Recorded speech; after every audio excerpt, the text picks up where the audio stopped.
We know nothing of the details of the death and burial of King Khufu. Probably, according to the custom of the time, his body was mummified, and after the final ceremonies had been performed, it was transported across the river in the funeral boat to the pyramid and carried through the long passage to the king's chamber to be placed in the sarcophagus together with vast treasures. The entrance to the chamber was blocked with large granite stones to defy the grave robbers. In the temple near the northern base of the pyramid, the ruins of which may still be seen, priests were stationed to attend to the dead man's needs, and an army of soldiers was quartered there to guard his tomb. Several ancient descriptions of the pyramid have survived, yet the oldest of them was written after it had been standing more than 3,000 years. The Egyptians themselves have told us almost nothing of it. Perhaps the memory of the oppressive king was too odious to inspire them to write. Herodotus has given us the oldest detailed description. Among other things, he says, Cheops succeeded Rhampsinitus to the throne, and plunged into all manner of wickedness. He closed the temples and forbade the Egyptians to offer sacrifices, compelling them instead to labor, one and all, in his service. Some were required to drag blocks of stone down to the Nile from the quarries in the Arabian range of hills. Others received the blocks after they had been conveyed in boats across the river, and drew them to the range of hills called the Libyan.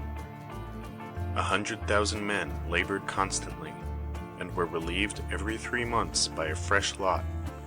It took 10 years' oppression of the people to make the causeway for the conveyance of the stones, a work not much inferior, in my judgment, to the pyramid itself. This causeway is 5 furlongs in length, 10 fathoms wide, and in height, at the highest part, 8 fathoms. It is built of polished stone, and is covered with carvings of animals.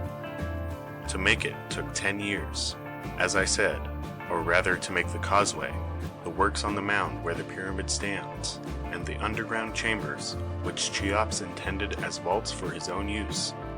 These last were built on a sort of island surrounded by water introduced from the Nile by a canal. The pyramid itself was 20 years in building. It is a square, 800 feet each way, and the height the same, built entirely of polished stone, fitted together with the utmost care. The stones of which it is composed are none of them less than 30 feet in length. The pyramid was built in steps, battlement-wise, as it is called, or, according to others, altar-wise. After laying the stones for the base, they raised the remaining stones to their places by means of machines formed of short wooden planks. The first machine raised them from the ground to the top of the first step. On this there was another machine, which received the stone upon its arrival and conveyed it to the second step, whence a third machine advanced it still higher. Either they had as many machines as there were steps in the pyramid, or possibly they had but a single machine, which being easily moved, was transferred from tier to tier as the stone rose. Both accounts are given, and therefore I mention both. The upper portion of the pyramid was finished first, then the middle, and finally the part which was lowest and nearest to the ground.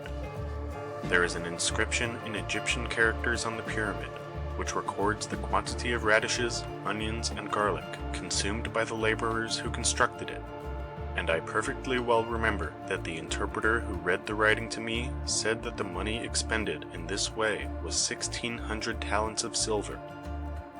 If this then is a true record, what a vast sum must have been spent on the iron tools used in the work, and on the feeding and clothing of the laborers, considering the length of time the work lasted, which has already been stated, and the additional time, no small space I imagine, which must have been occupied by the quarrying of the stones, their conveyance, and the formation of the underground apartments.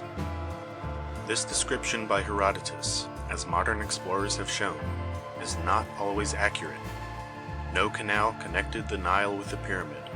His dimensions are exaggerated, and no such stones of the size he mentions were used, unless in the outer casing, which has been torn away, and Herodotus saw none but the casing stones.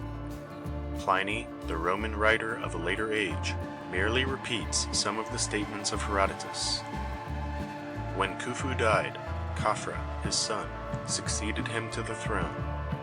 Following the example of his father, he built the somewhat smaller pyramid at the side of Khufu's tomb, and the rocky projection at the base of the Great Pyramid was shaped into a mighty sphinx whose head was a portrait of Khafra. The next king, Menkaura, built another pyramid still smaller, and there the three massive piles have stood to astonish the travelers of every age. Centuries, even millenniums passed. The little group of pyramids stood, even defying time, but not the grave robber. With the mummy of every king and noble, treasures of great value were buried, and to find the buried treasures in the tombs, the profession of grave robbing arose and flourished. Sometime, we do not know just when, the grave robber attacked the tomb of Khufu. Just how he entered it, we do not know. Probably he discovered the entrance carefully concealed beneath the casing stone. It seems that he merely descended the long shaft to the chamber far beneath the foundation, and finding it empty, he concluded that others had been there before him, and abandoned the search. It seems that the entrance to the pyramid was known in Roman times, for the early modern explorers found Latin words marked upon the walls of the subterranean chamber. Other centuries or millenniums passed. The long history of Egypt came to an end. Greece and Rome rose and fell, yet the Great Pyramid stood as perfect as it was on the day it was completed, still guarding the royal mummy and the treasures in its secret chambers. In Mecca, Muhammad was born, and the armies of the Arabs spread over the east. In 639, the Arabian general Amr conquered Egypt. 3 years later, in 642, the city of Cairo was built, and the new home of the Arab caliphs grew in a wonderful manner. Building material was required for its mosques and palaces, and the Great Pyramid, plainly visible from the city, was a quarry with an abundance of stones already cut and polished. So the Arabs wrenched some of the casing stones of Khufu's tomb away. They stripped it of its polished beauty, revealing its rough step-like courses of stones just beneath the surface. In the year 813, Mamun, the illustrious son of the more illustrious Harun al-Rashid of Baghdad, became the Caliph of the Arabian world, and in 820 he came to Egypt where he spent much of the latter part of his reign. The pyramid excited the imagination of this scholarly Arab, and he listened attentively to the fantastic tales which the imaginative Arabs poured into his ears. The Glorious, or the Mountain of Pharaoh, as they called the pyramid, was built by King Ad, or King Sarad, they said, as a storehouse for his many treasures.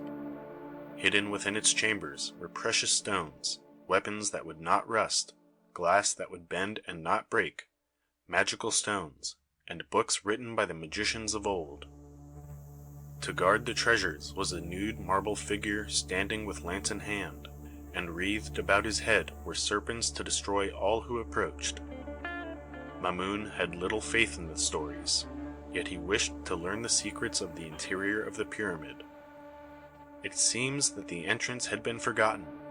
Upon the northern side, 24 feet from the center, and low down, he placed his workmen to dig through the stone. For 100 feet they made their way until it seemed that the pyramid was of solid masonry, and just as they were about to abandon their work as hopeless, they heard a great stone fall in a chamber within. With renewed energy, they dug in the direction of the noise they had heard, hurriedly breaking away the stones with fire and vinegar. Finally, they came to the point where the passageway turns upward to the queen's chamber. Their blasting and digging had caused the fall of a stone, which had been set as a trap to block the approach to the upper chambers. Thus the passageway, so securely hidden that the early grave robbers could not find it, was discovered. Granite stones, too hard for them to break or cut, stopped the progress of the Arabs. So they worked their way through the softer stones about them, until at last they stood in the royal chamber before the sarcophagus of King Khufu. Conflicting are the accounts of the discoveries of Mamun's workmen in the royal chamber. Some say that they found only the empty sarcophagus without its lid, and that when they complained to Mamun that all their labor had been in vain, he secretly buried some gold for them to discover. Thus he rewarded them for their labor. Others say that when Mamun entered the royal chamber, he saw there a hollow stone in which lay the statue of a man, but the statue enclosed a body whose breastplate of gold was brilliantly set with jewels. A sword of inestimable value lay upon the corpse. At the head, with the light of day, shone a carbuncle as large as an egg. How much of this story is the invention of the Arabs, we may never know. Yet one author asserts that in the year 1133, he saw standing in a palace doorway in Cairo the mummy case which Mamun had taken from the sarcophagus in the royal chamber of the pyramid. It seems that since the days of Mamun, the entrance to the pyramid has remained open to all who would explore the dark passages within, for the Arabs have little respect for the tombs of strangers. Later builders, among them the great Saladin, plundered the pyramid of others of its casing stones. Probably the mosque of Sultan Hassan in Cairo is largely built of them. In 1301, an earthquake cast down all of the remaining casing stones excepting the few which are still beneath the sand at the base. In 1835, Muhammad Ali proposed to tear down the entire pyramid for its stone, but fortunately he discovered that it was cheaper to obtain his building material in a quarry near Cairo. So the pyramid, stripped of its covering, still stands. Had it escaped the hands of the destructive Arabs, it would now be as perfect as when it was completed by the workmen of King Khufu 5,000 or more years ago. And if it escapes destruction by future Vandals, it will continue to stand perhaps to the end of the world. The pyramids, unlike many great structures of antiquity, have never been buried. Only their history has been forgotten. Most ancient buildings have collapsed and buried themselves amid their own ruins, or the drifting sands have been heaped above them, or floods have covered them with silt. The Giza pyramids, standing conspicuously on their high foundations, have attracted the attentions of travelers of all ages, yet it would be difficult to say just when the first scientific efforts were made to explain their origin and purpose. It seems that it was in 1637 when Professor Greaves of Oxford first began their scientific exploration. By 1692, their interior had been investigated, and Millet described the sarcophagus in the king's chamber as a narrow space, yet large enough to contain a most potent and dreadful monarch, being dead, to whom, living, all Egypt was straight and narrow in circuit. In 1763, Davison discovered the first open space above the king's chamber. The others were found by Colonel Vyse in 1837. However, Professor Piazzi Smith of Edinburgh continued the investigations on a most extensive scale. Since then, a score or more of Egyptologists have added to our knowledge of the pyramid until apparently there remain few of its secrets which have not been revealed. It is not the size of the pyramid alone at which men of all ages have marveled. Inspired by its vastness and great age, they have associated with it ideas, some scholarly, others as fantastic as any of the tales related by the Arabs. To enumerate a few of these theories as to how and why the pyramid was built would be amusing. To speak of them all would be tedious. As the Egyptians were renowned for their knowledge of astronomy, it has been argued, by some modern writers, that the pyramid was an observatory for watching the movements of the stars, and that the long passage leading from the exterior to the chamber in the rock far beneath the foundation was a telescope through which the stars were visible at noonday. This great observatory, so it was said, stands in the very center of the earth. Its height is 1/billionth part of the distance of the sun from the earth. It indicates the number of days in the year. It explains the law of gravitation. It is a standard of weights and measures. However, in the Orient, where the summers are long and the nights are hot, and everybody sleeps on the roof or in the open beneath the sky, there is a familiarity with the stars not general in the Western world. Unless it was among the Chinese, the earliest great astronomers were the Babylonians, who in very early times tabulated the fixed stars, gave them names, and foretold eclipses. They determined the length of the year and divided it into months. Intercourse between the Babylonians and Egyptians was frequent even before the pyramids were built, and it now seems that the Egyptians learned their first lessons in astronomy from the Babylonians. Undoubtedly, when King Khufu planned the building of the pyramid, he consulted the astrologers, for in his day the distinction between the astrologer and the astronomer was not sharply drawn, and no great project was undertaken without first reading the stars. Perhaps Khufu's astrologers were expert Babylonians, as some have suggested, but of that we may never be sure. The pyramid was constructed near the 30th degree of north latitude. Therefore, the writers of the past century argued that the Egyptians knew the earth is round and that the pyramid was erected on that degree with design. But to be exact, the pyramid stands 1.25 miles to the south of that degree.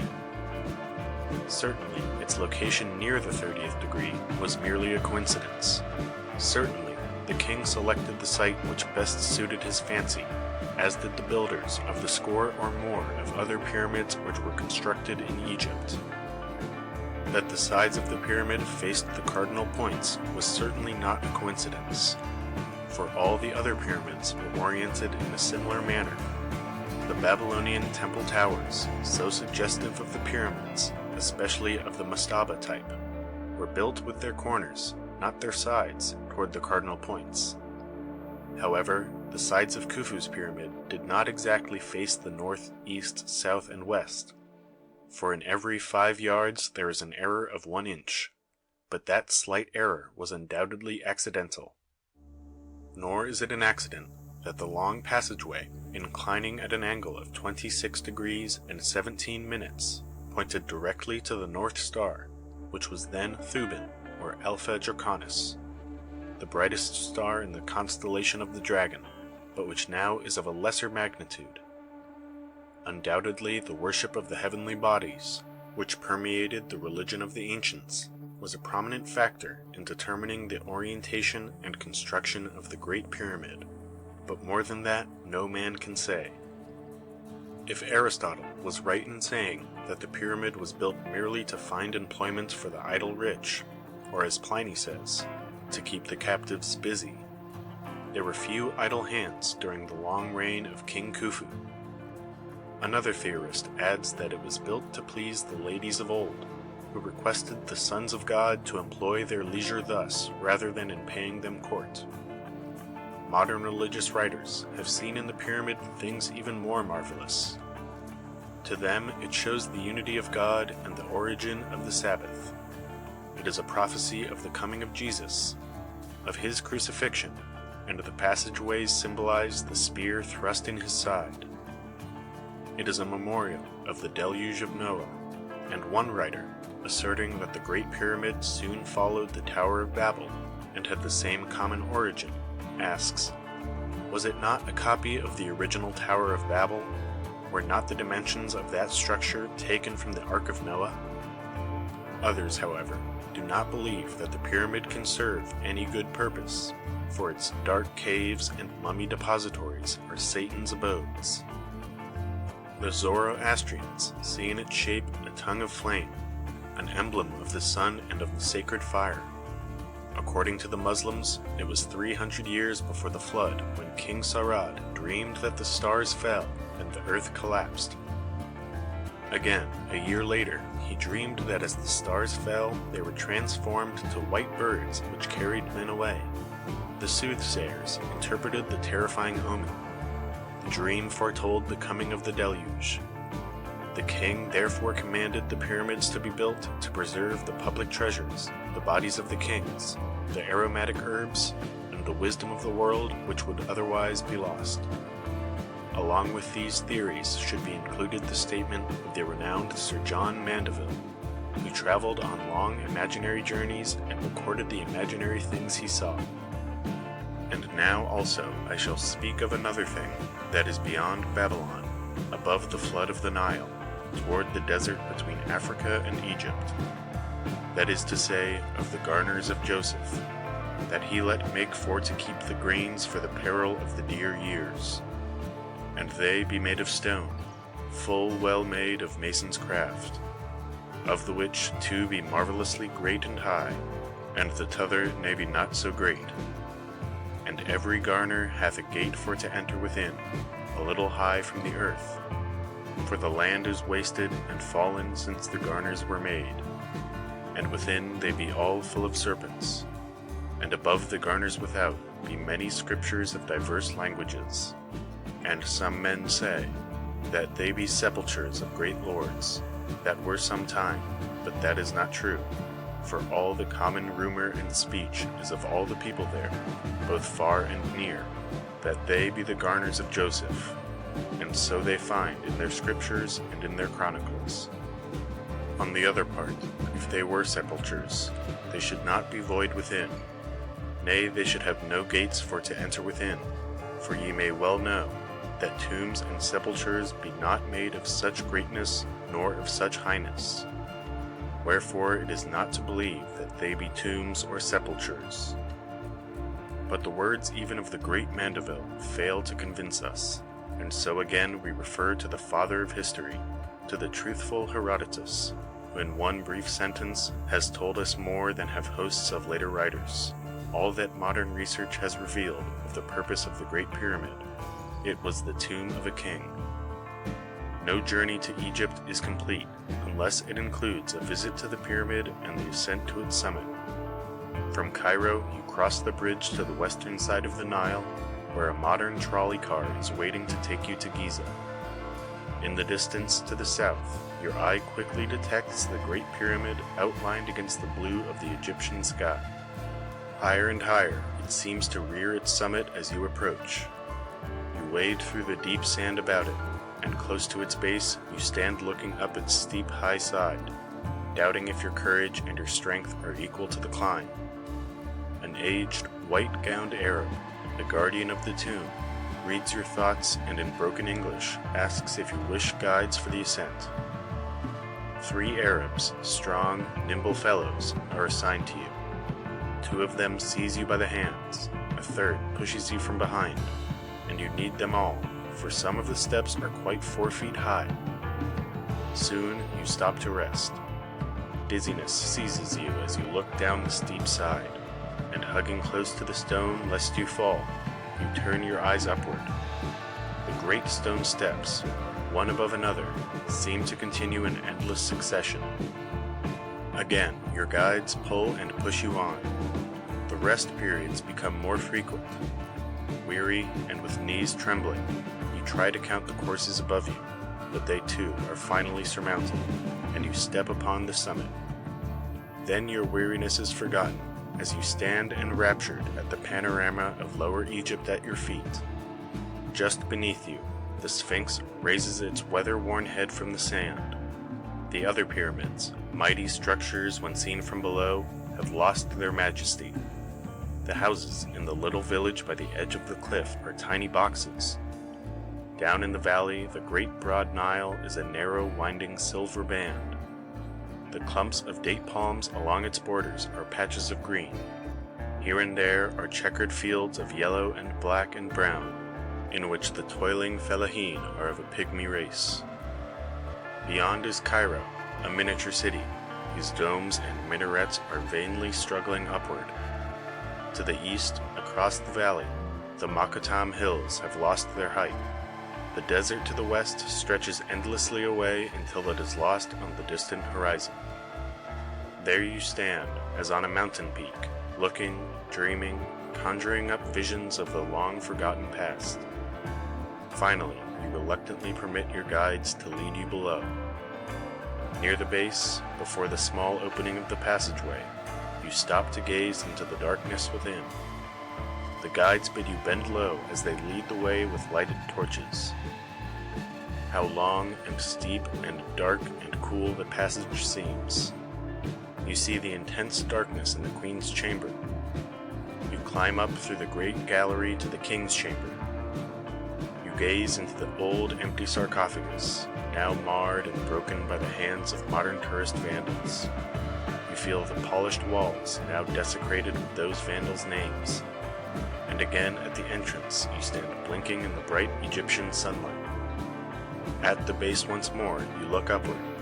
Now, better than before, you realize that towering like a mountain above you is the largest, the loftiest, the most enduring, one of the oldest tombs of man. And then you really understand why the ancients called that old tomb the first of the 7 wonders of the world.